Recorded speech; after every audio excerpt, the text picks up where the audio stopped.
What's up, guys? Eric Prey, Philip Stone, Focus Fishing Guide Service, Stone's Guide Service, and of course Table Rock Fishing Intel. Got your weekly Table Rock fishing report.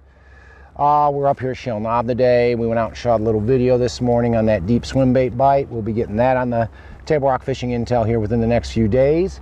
But I wanted to give you a quick fishing report since we were out on the water today. It is Tuesday, December the 8th. Beautiful freaking day. Yeah. It was a little chilly first thing this morning. A little cool, but it's nice. 60 degrees and sunny, no wind, which kind of hurt our stick bait bite today. But still, a beautiful day on the water. As far as our lake level is concerned, we are at 915.06 as of right now, which puts us just a skosh above normal pool for the winter time. So in the last 8 days, the Corps has managed to drop about 2 feet of water out of this lake. So they are definitely running some current right now. They should have the lake back to normal winter pool by the end of the day today. So I expect to see the amount of current slack quite a bit over the next few weeks unless we get some rain. You know, the bite has been changing. We're catching fish doing a few different things, but the best way to stay on top of that, the best way to know how to catch fish day in, day out on Table Rock Lake is to become a pro member of Table Rock Fishing Intel. Again, we've got daily reports, we've got weekly reports like this one. We have very informative videos. Like I said, we went out and shot a video today, try to give you an idea what is exactly working on Table Rock right now, how you can catch fish. We had, I don't know, 15, 20 fish today in about 2 hours.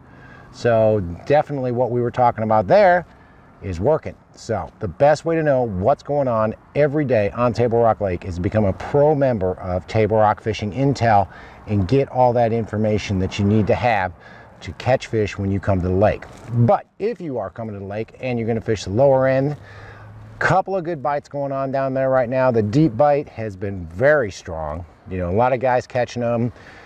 Scuba spoon, jig and wrap, drop shot rig, dropping a swim bait straight down, Damiki rig, all those bites are working. I mean, I knew you fished down by the dam this past week.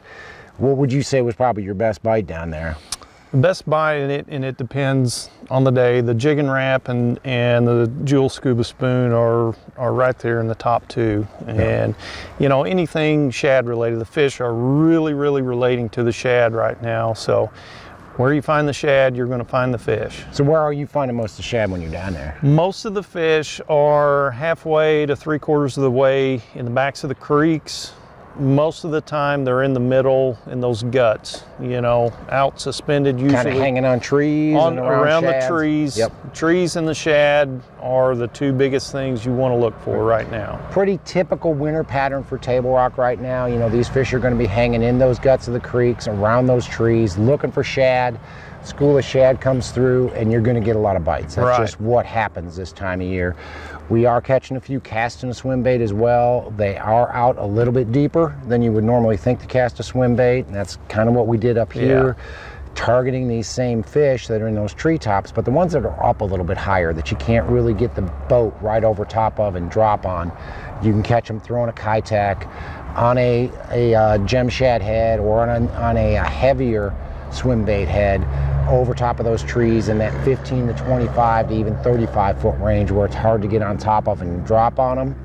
Another bite that's working, if the stars align and you get a decent wind and some cloud cover, catching them on a jerkbait down there. Catching quite a few on a Spromic stick. I know you've been throwing the mega bass quite a bit. You know, and like Eric said, it's got to be the right day, the wind, everything's got to align, but you know, that will position those fish up closer to the bank, still out and about, you know, 10, 12, even 15 feet of water, but covering some ground, and you're going to catch some, and some pretty nice ones as well. What type of banks do you fish in the stick bait on? Mostly the chunk rock to the steeper banks has been the best, and if you can find wind hitting it and in the shade is even better. And like I said, you're not going to catch as many, but the quality goes up. So catch a lot more blacks and some smallmouth fish in a stick bait or jerk bait right now versus fishing deep. Most of what we catch fishing deep are going to be spotted bass, but you will have some largemouth mixed in the occasional smallmouth. But sure.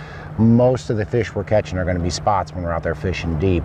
Go up into the mid-lake area and those same bites are working. There's definitely a strong deep bite, you know, on the scuba spoon, on the jigging wrap, on a drop shot rig, on a Damiki rig, on a swim bait fish deep. The same sort of pattern that we're fishing on down by the dam is working in the mid-lake area as well. Again, most of these fish, guts of creeks, around trees, overall depth doesn't really matter. You know, it doesn't matter. We caught some today over 120 foot of water. The fish were only 30 feet down. Right. It just kind of depends where the bait is and where the trees are. If they've got food and they've got cover, they'll be where that's at, regardless of what the overall depth is. But the guts of the creeks is very important. Stick bait bite. Have you been throwing your stick bait up around Kimberling City much? Yeah, a little bit. It's the bite is okay. You know, like I said, key in on those steeper chunk rock to bluff banks, back in the creeks, those channel swing banks. Yep. Find the shade, find some wind.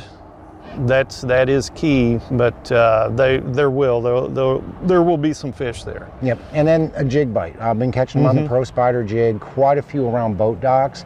The crazy thing about the jig bite is you've got to have cover.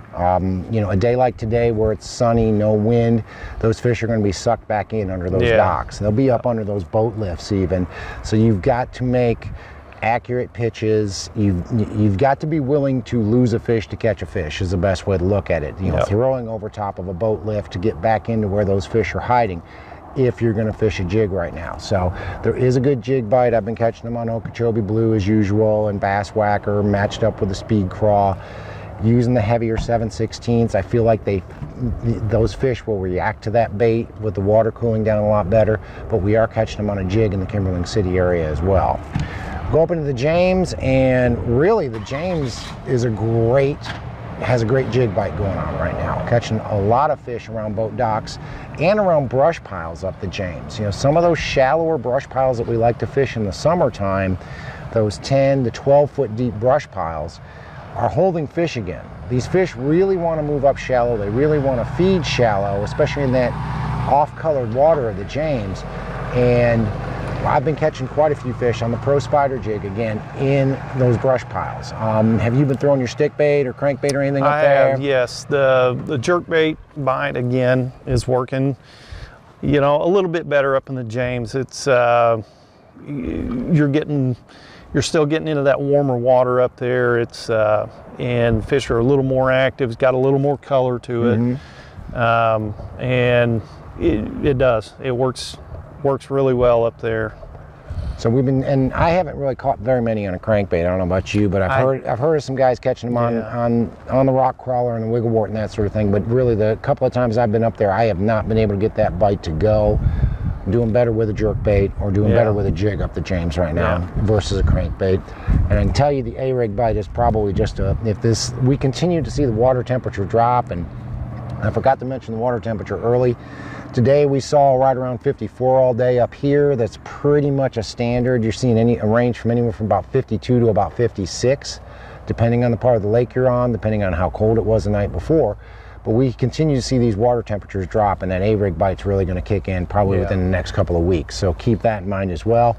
White River, where we are today, I mean, we had a ball today fishing a swim bait over top of deep trees. That was by far our best bite. We did throw a jerk bait a little bit, but we got no wind, got no clouds. We got the exact opposite kind of day you want to fish a jerkbait on. That's the kiss of death for a jerkbait bite. Yeah, pretty much, yeah. If you pick the day you don't want to throw a jerkbait, that would be today. That would be today. So we did not do well with the jerkbait. Phil did catch one. Of course, we didn't get it on camera because he made a cast before I had the camera set up. But hey, it is what it is. He got a little excited. But most of the fish we caught today were on a swim bait, fishing it over top of deep trees. That bite is definitely working. I think if we would have gotten out a little bit deeper, or got over some deeper fish, we were really targeting those fish that were up in the water column from about 15 to about 30. That's why we were casting to them. If we would have seen more fish, or if we would have struggled catching those fish in the upper part of the water column, if we would have got over top of some of the deeper fish, we probably could have caught fish dropping on them with, either a scuba spoon, ice bait, a jigging wrap, or even the swim bait, or a Damiki rig, or even a drop shot rig right now. Right. But, if there's fish up a little bit shallower and I don't have to wait as long for my bait to get down to them, I'm definitely going to fish for those fish. And if I can be reeling the bait versus shaking it, I'm definitely going to be fishing for those as well. Jig bite's been pretty good up the Kings River and up above, really right around Rock Creek on up in the White River. Seems like those fish are a little bit shallower up there. And again, you've got to find cover. You've got to either be fishing boat docks or fishing brush piles. That's where the fish are going to be on a jig. And again, it's the Jewel Pro Spider jig, Okeechobee Blue, Green Pumpkin Candy, bass whacker matched up with a speed crawler, matched up with a beeve, really seems to be the key. But you've got to have shade, you've got to have cover to get those fish moved up that shallow and to get them biting. Today probably would have been a good jig day, because without the wind, it's a lot easier to pitch back into those docks and catch some of these fish on a jig. But you can definitely catch them on a jig up here as well. Guys, we are 1 week into December and the bite's good. I mean, it's kind of fun fishing right now. That's really why we went out. I mean, hell, we fish for a living. And I know you guided 3 or 4 days last week. I guided 4 or 5 days last week, and we both had a day off. And it's like, well, heck, let's go fishing, because the fishing is fun right now, and we're catching a lot of fish. So the best way to know what we're doing, how we're catching them, again, is to join Table Rock Fishing Intel and become a pro member. That gets you access to the maps, the daily reports, the weekly reports, all the videos. This video that we shot today should be really cool if it all turned out. But it'll show you in depth how we're catching these fish on this deep swim bait bite. So if you want to check that out, but to be able to check it out, you need to join Table Rock Fishing Intel as a pro member. But if you're coming down, want to hire a guide, give one of us a call. You can reach me, Focused Fishing Guide Service. You can reach me at 417-860-4743, or hit my website, focusedfishing.com, and either shoot me an email or book online. Either way, I'll get back to you as soon as I can. If you want to reach Phil Stone, it's Stone's Guide Service, or ozarksfishing.com, and your number is 870-715-2764. Either way, give us a call. We've got a lot of open dates December and January, because we just don't have the tourists right now, but the fishing has been really strong, and it's a really good time to fish. If you want to fish, give us a call, get down here, get on the water, have a good time, catch some fish. But guys, thanks for watching the videos. Again, check out Table Rock Fishing Intel if you haven't done so. Thanks for watching. Can't wait to hear from you. We'll see you on the water.